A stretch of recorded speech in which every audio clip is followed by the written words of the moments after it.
सुहागरात मनैलू बिना बियाह कइले बिना बियाह कइले बिना बियाह कइले सलमान साथे मोनालिसा बारू छइले बिना बियाह कइले बिना बियाह कइले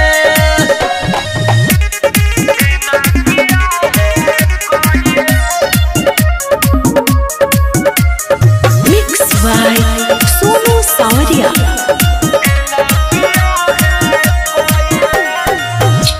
कौन बाराज बताओ तुम मीडिया से जान छुपाओ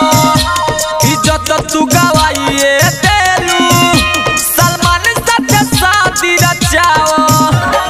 हाँ हाँ कौन जादू बोला सलमान पतू कइलू बिना रे पिया है सुहागरात मनैलू तू ही बारू मोना लिसा चारू रे छइले बिना बियाह कइले बिना बियाह